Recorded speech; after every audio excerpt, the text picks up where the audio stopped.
Oke, assalamualaikum warahmatullahi wabarakatuh. Kami dari kelompok 9 kelas statistika.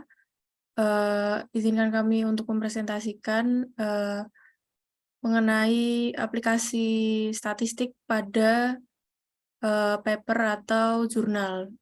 Dalam hal ini yang kami bahas mengenai urbanisasi. Anggota kelompok ada Aisyah Devani, kemudian Andre Jonathan, Agisna Nurbaiti, Malinda Budi, dan Dinda Pratiwi. Pada slide-slide yang akan ditampilkan, kami menyantumkan tujuan, jenis data, alasan pengumpulan data, penyajian data, dan kesimpulan. Untuk tujuan, paper yang kami ambil berisi pada umumnya untuk mengetahui hubungan antara urbanisasi dengan lingkungan ekologis. Kemudian juga dampak-dampak urbanisasi dan pembangunan berkelanjutan. Dalam hal ini juga menggunakan aplikasi dari data statistika. Jenis data yang pertama yaitu kuantitatif diskrit. Data berupa perubahan urbanisasi yang diukur dalam bentuk angka diskrit. Penyajian data yang digunakan menggunakan diagram batang, di mana data disajikan dalam bentuk diagram batang untuk menunjukkan variasi temporal data atau time series. Alasan pengumpulan data yaitu perubahan time series, di mana data dikumpulkan untuk mengukur perubahan temporal dan korelasi antara dimensi urbanisasi dan kesehatan ekosistem.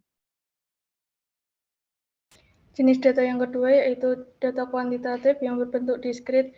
Data ini berupa korelasi di antara dua variabel dalam bentuk angka diskrit dan juga sumber sekunder.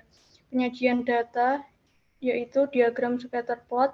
Data disajikan dalam bentuk diagram scatter plot untuk menunjukkan korelasi di antara dua variabel yang bersangkutan. Kemudian alasan pengumpulan data yaitu untuk mengkorelasikan antara dua variabel. Data ini dikumpulkan untuk mengukur besarnya korelasi antara data urbanisasi dan juga kesehatan ekosistem dalam berbagai parameter. Yang selanjutnya, jenis data. Data di samping merupakan data kualitatif, disajikan mencakup ciri dari setiap indeks primer dan sekunder dari urbanisasi, kemudian penyajian data dalam bentuk tabel, dan alasan pengumpulan untuk mengetahui evaluasi urbanisasi pada setiap indeks primer, seperti populasi, ekonomi, dan sosial, juga pada indeks sekunder. Jenis data berikutnya adalah jenis data kuantitatif kontinu, yaitu data berupa tingkat kesehatan ekosistem yang menunjukkan tinggi atau rendahnya dan nilainya tidak pasti atau dalam sebuah range. Kemudian penyajian data dilakukan dalam bentuk peta untuk mengetahui distribusi spasial tingkat kesehatan ekosistem di Cina pada masing-masing dimensi pada tahun 2000 dan 2015. Kemudian alasan pengumpulnya adalah untuk mengetahui karakteristik distribusi tingkat kesehatan ekosistem di Cina pada tahun 2000 dan 2015. Selanjutnya adalah jenis data cross-section. Data tersebut menyajikan hubungan antara berbagai indeks sekunder di Cina pada tahun 2000 dan 2015.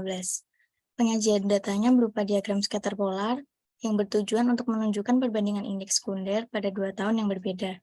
Alasan pengumpulannya adalah perbandingan indeks. Data tersebut dikumpulkan untuk melihat perbandingan, fluktuasi, dan peran berbagai indeks pada kedua tahun tersebut.